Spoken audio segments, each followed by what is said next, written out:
Hi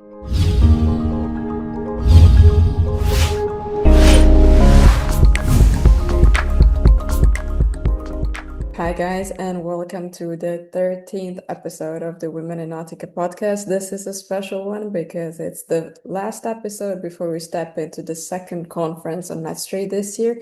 And I'm super happy to explore new and interesting topics today with Meeli Lepik from Holistic Yacht Interiors. Hi Meeli, how are you feeling today? Hello, Anna. I'm the lucky 13.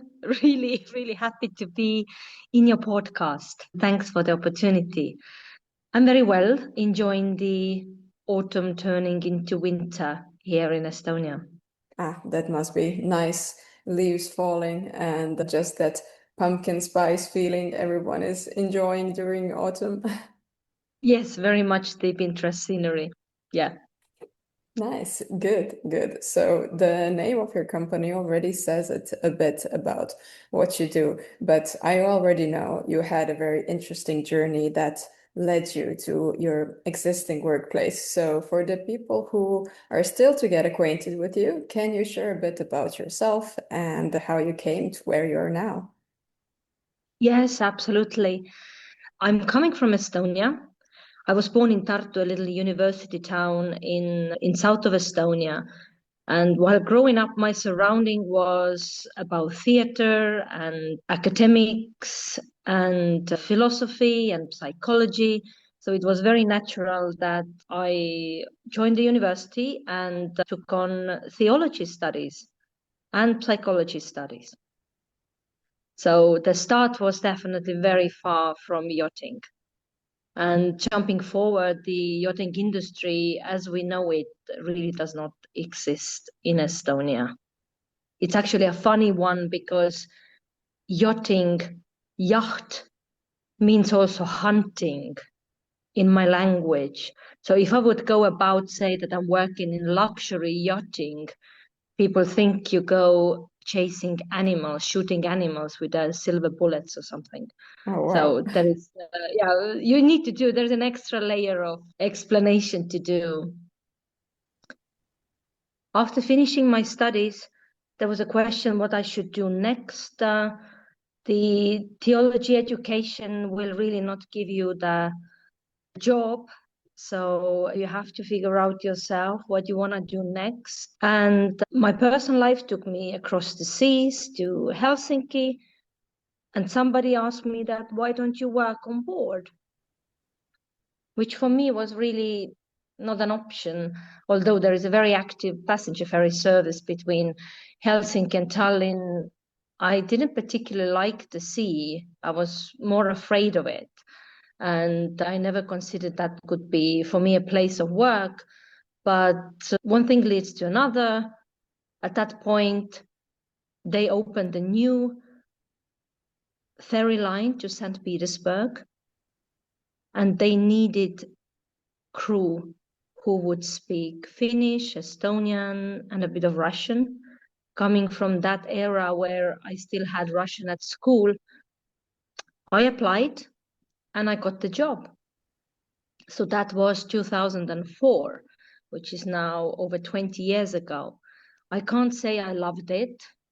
I was still afraid of the sea, and the onboard life was quite restricting for my personality, I found it. So I did only one season and returned ashore to work in that design studio with American luxury furnitures. However, in 6 months' time, there came another opportunity to work on board, closer to home, and I joined a fast ferry company, and I loved it.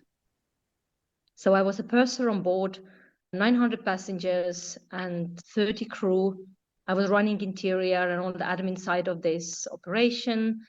I did that for nearly 4 years until 2008, the big financial crisis basically bankrupts that company, and I was left without the job, with a hefty mortgage already, and a bit of a panic what to do next. The next step came Oman. It's the same, like you may ask that, oh, wow, why Oman and what is to do with seafaring, so on. I had hardly ever heard of the country. And they started passenger ferry service for the Sultanate. It was a government venture. And although Oman has a very long coastline, they never had a passenger ferry service in the country. And for this, they were bringing in the know-how from Europe. So I ended up building the passenger ferry service in Oman for the government. And I run the interior. We had local crew, Omanis. We had crew from Europe, from Morocco. So that was my first fully international experience. And with a lot of learning curves and very interesting way, both in good and challenging ways. Working in Middle East is quite special. The ones who have done it, they know it. The working culture is quite different from how we do things in Europe. And after a few years, I felt that it's good to return to more Scandinavian way of doing things. So I left the place, but experience was so unique that I ended up writing a travel book about it. So we have this line of books in Estonia where Estonian people who have been living or working abroad will share their experience. It's not your lonely planet, but it's not a novel either. It's something in between your personal development story. And 2011, the book was published. It was called My Oman, From Camel to Porsche in 56 Knots. And this is a very friendly, little bit humorous way to discover how the birth of a national ferry service in Oman got started. Releasing the book got a little bit of media attention, and in one of the interviews I mentioned that my dream actually would be to work on board a yacht. And that was read by an Estonian girl who already had been working for several years in yachting industry. She contacted me on Facebook. We became friends, and she told me, if you really want to do this, I can help you. So we started to map my skill set. I was quite strong in admin side, knew nothing about fine dining. So that was something I had to really get my experience in. And so I did over the winter until 6 months later. I was ready to fly out to Antibes. I had registered myself to all the agencies, recruitment agencies, to start to seal my first position.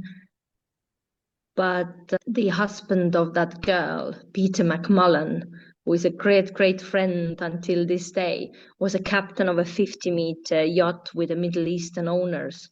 And they were looking for a second stewardess with a specifically experienced in Middle Eastern religion, culture, cuisine. So all my previous experience actually come together. And that was my foot on the door in the yachting industry.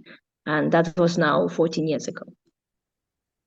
Wow, amazing. Such a learning curve and so many different experiences that led one to another.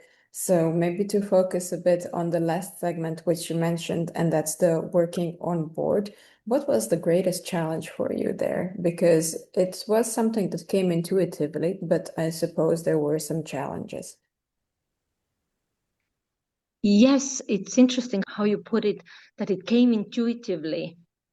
But in hindsight, I would almost say that actually it didn't.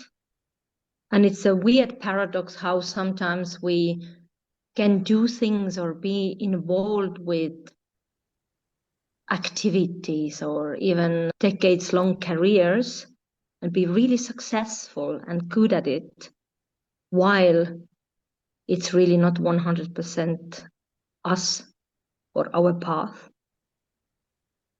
When you asked what was the biggest challenge in yachting industry or working on board, I think first was the transition from commercial to yachting. If you don't know the both industries, you would assume or think, okay, we have people, we have boats, they sail at sea, so what's the difference? And well, we know that the difference is huge. To wrap your head around this, what I found is that when the commercial shipping is 80% seafaring and 20% of hospitality, it's vice versa in yachting. So that was definitely one challenge, which took, I would say, maybe at least 6 months to a year to completely come to terms with. The other, I wouldn't call it a challenge, but what I found that the life on board requires a certain personality. And I'm not sure that I'm actually having that personality. I'm maybe a little bit too individualistic. Not in a means that I'm not a team player, not at all. I love people and I love leading people. But I suppose the onboard experience for me was always about job satisfaction for me and for others, for my team, for the guests. It was never about social life. And that left me in a very lonely place in many, many, many times. And now looking back, I think that's also a reason why I probably were aiming quite quickly into senior roles, because then I had maybe more freedom to do my own thing, or it was questioned less. So yeah, it's interesting when you look back, you start seeing that how you're moving through your professional path and why you do that.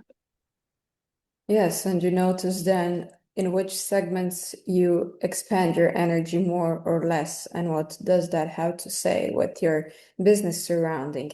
So the next question, you might be a bit biased because you already said which you prefer, but do you think it's more demanding to adapt to an onboard or an offboard position? Is it something you think relies on a person's character or more on the surrounding? I think it has a lot of different aspects to it, and both have their challenges. I think the main one is the nature of the job. And I got to realize that much later when I was already part of several new builds. And I came to that realization so that obviously being on these new builds, I learned that there is not enough communication between the operation and construction. And my first answer to this question was to bring in very experienced operational people and include them to the build process, extract that know-how, and voila, we're getting better boats. But over the years, I learned that it's not that easy. And it led me to ask why it is difficult often for the operational people to come to the shoreside work setup. And then I realized it is the nature of the job. While on board, everything is very reactive. Let's say the job is chasing you. Then on land, it is more strategic. You have to be in charge, or you need to create that structure. You need to manage the time, your energy, people in a totally different way. And it doesn't translate automatically. So a lot of people go on board because they actually don't want to have an office job, and vice versa. Also, when you join the boat operation, there is this time factor. You need to learn your ropes literally very fast. And the mistakes can be very expensive, literally, and also cost you a lot. Smallest mistake can just get you fired. The job security is really, really low on board. When you are on land, you might have more of that support system and time and the onboarding. So that is one. But it's not so much whether it's more challenging to be on board or ashore. I think hardest is to move between the two positions. we are talking a lot about inclusivity regards the gender or age or skin color or experience, etc., etc. But I feel there's a true inclusivity gap between the operation and shoreside, where I don't feel that there is a good path laid out which is supporting that transition and communication. I see. And what you mentioned, that the position onshore really requires a lot of strategy, thinking, organizing. How did you translate this into interior design? So, what inspires you, and where do you bring the holistic aspect into your work? I think that it's very important when you join the industry altogether to find out for yourself what is making your eyes sparkle. And for me, being at sea already nearly 10 years when I joined the yachting industry, I found the setup or the construction or the technical side or the build or the design side definitely the most fascinating. But you also realize that you need to understand the industry first before moving into the build or the construction side. Because moving from operation to build side, it is not the parallel career step. It is step up. And in order to do one well, you need to understand the other one even better. So while I set my goal towards the new builds, which of course opened up an experience more towards the design and construction and much wider part of the yachting industry in general, I did stay on board for 2.5 years to understand fully how boats work, how crew work, how guests experience their life on board, etc., etc. So it was a conscious choice to join the new build because, again, what new build offers, being part of the new build as the owner's team at the time as a chief steward or interior manager, this is aligning more with my personality and what I feel I can offer. And the focus now with my company, Holistic Yacht Interiors, but also already before when I was working as part of the owners team, I get inspired by making things work, making things better, because you get used to the pretty things quite quickly, but you never get tired being amazed by human skills. And I think one thing what we have these days as well is that we can't appreciate imperfection anymore.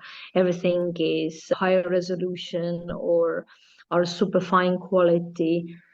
And in yachts, you still see how it is the people who are creating these surroundings, whether it is through their craftsmanship, whether it's through their know-how.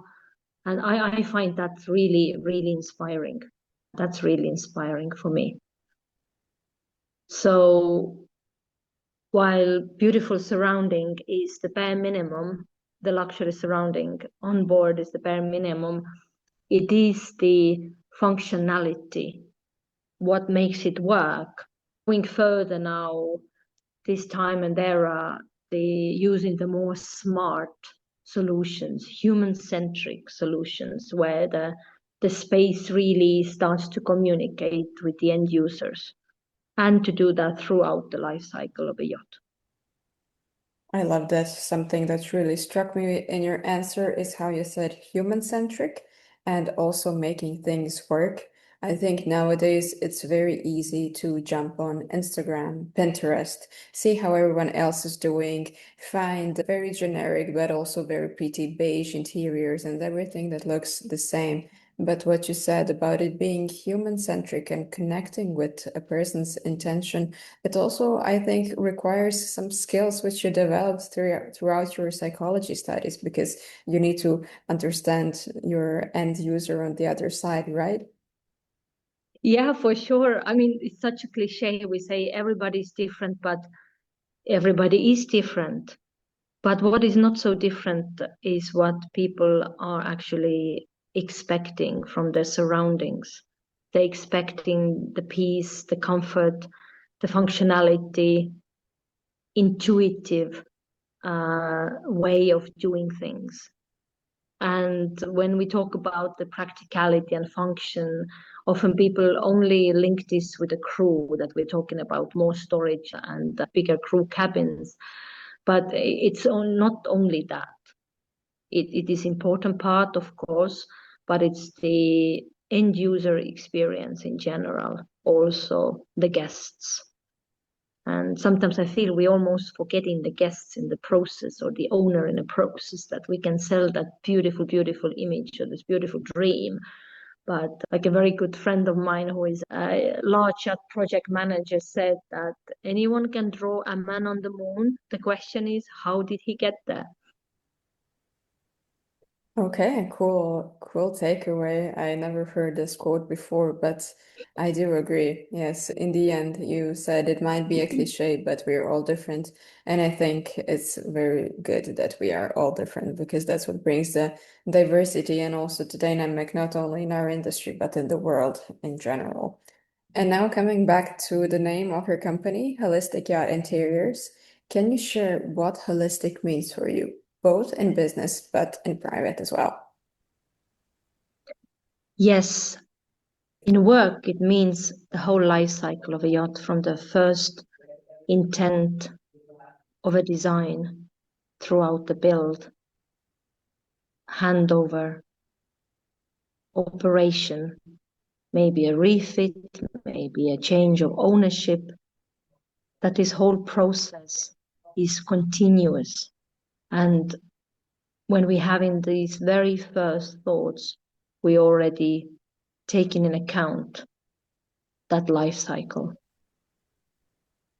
Because it's very easy to get euphorical about the idea and realizing only later that a lot of it cannot be realized in everyday life, or it embodies serious costs or other complications. So to make sure that we ask the right questions at the right time and include the right people to do what they do best. And in everyday life, personally, it is always thinking where I'm heading before deciding. I love this analogy that when we need to take a decision or a direction in life, we can base that decision only on what we know. And it is like driving a car with a park lights on in the dark. So you don't see much of your surroundings. But if you really look inside you and ask these why questions for you as well, you might feel that suddenly the long distance lights go on and you will see much more of a landscape ahead of you, which helps you to make better decisions wherever you are heading to.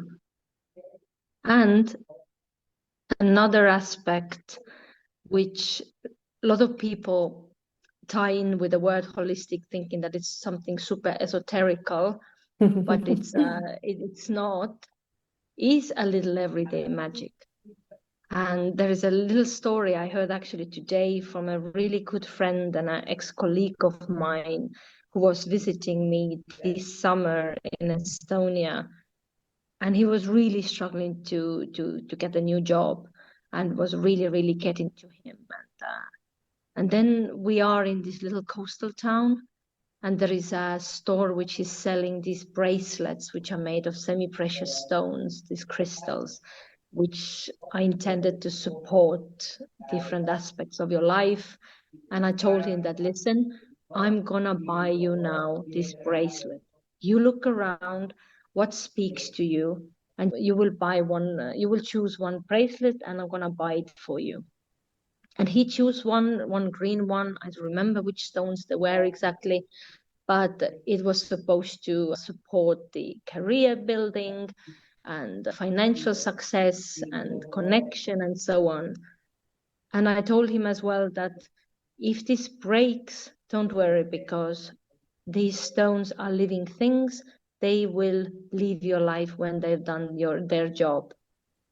And this morning he told me that, remember the bracelet you got me? It was now 4 months ago. It broke last Sunday. And it was the day I was flying out to my new job.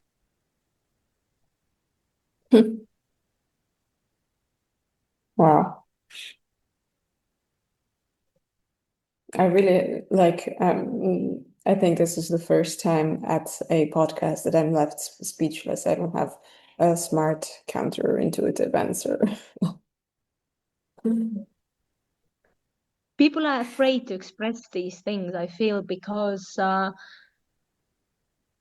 people are afraid that you're not taken seriously, or you are relying your life, or especially business decisions, on something random or something what cannot be taken seriously.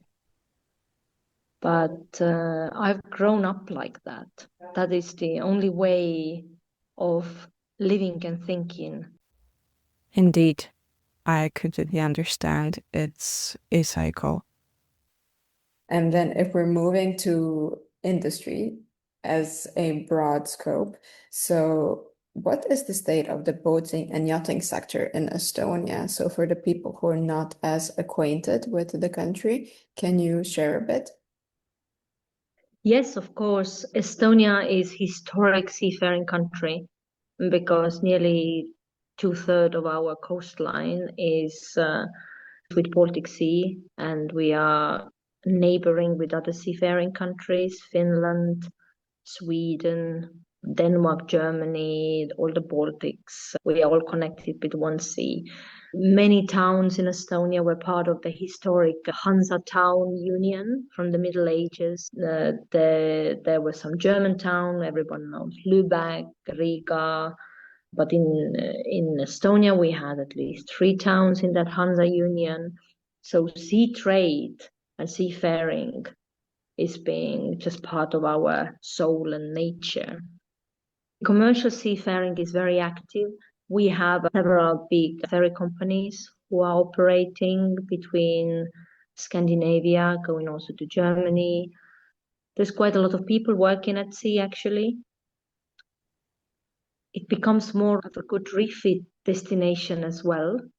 Especially the country has now issued a very large subsidy for 25 million for all the sustainable technologies.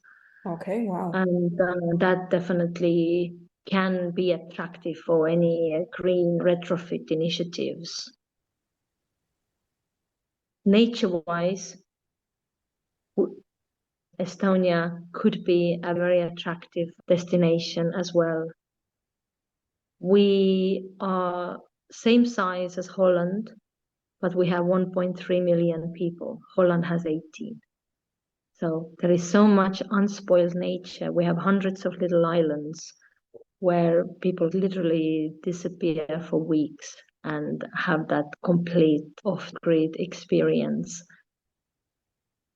We have seen few large yachts coming to Tallinn and Helsinki as well. And I think Kismet was here maybe 5-6 years ago.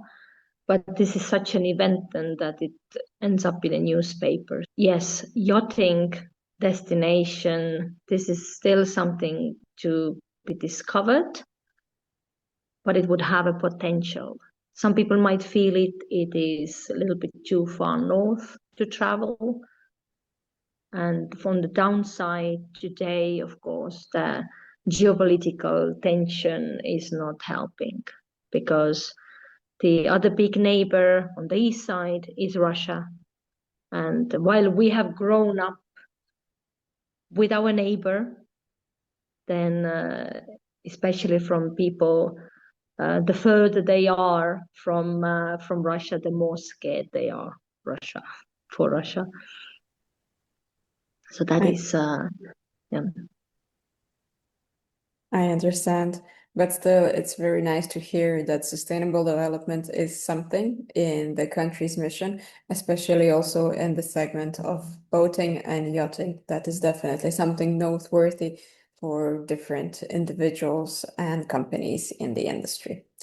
What is also very exciting with Estonia now is that we have this one organization, Estonian Maritime Initiative, EMI, which is having under one umbrella several technology, design, refit yards, manufacturing companies who all do something in the maritime world. And we have a support by the government and the business development organizations. So there's been really big growth in bringing Estonia as a seafaring, refit, shipbuilding country into the international market, especially for the commercial and more in cruise industries. And I'm part of that organization, not officially, but I'm friend of theirs because I am the only person in the whole country who is this way connected with yachting industry and doing what I'm doing. So I take this as a matter of heart a bit as well to introduce wonderful companies and possibilities of Estonia to yachting market. Wow, that must be a great pride and honor to represent such a position, especially in the relation with the organization you mentioned. And are you boating yourself in Estonia, or do you prefer to go boating somewhere else? I'm not boating at all. I have grown up in a town where there was no sea, but I love sea. With my mom, we always went to holiday by the coast every summer. And since I moved to live on my own, I've always lived very close to the sea. And of course, then worked on board for over 20 years. So it's very important for me. But the very first vibe of the sea that I'm a little bit scared of it has never worn off, to be honest.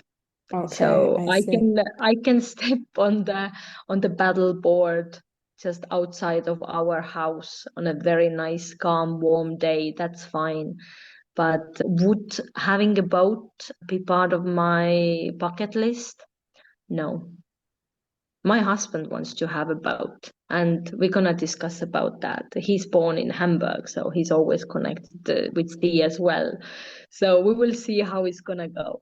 But what is in my bucket list, and I always thought of that if I would really win a big lottery, I would take all my childhood friends and my closest friends and take them on board, let's say a 50 or 60-meter yacht for a week.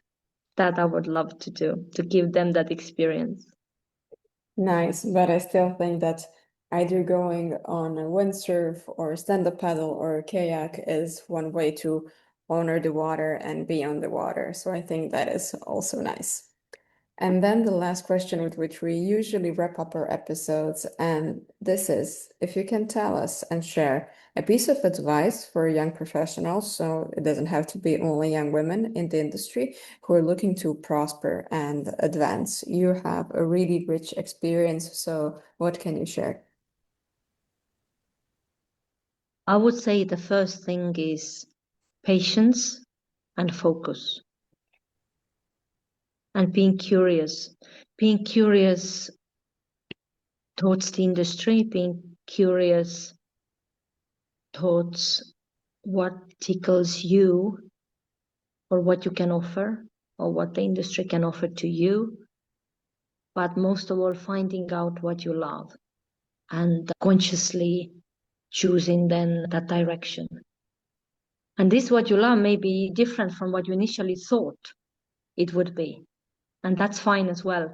But yeah, having that attention and always kind of zooming in and zooming out where you are in your career and see that are you going in the direction where you want to go. And this I feel how the success is coming.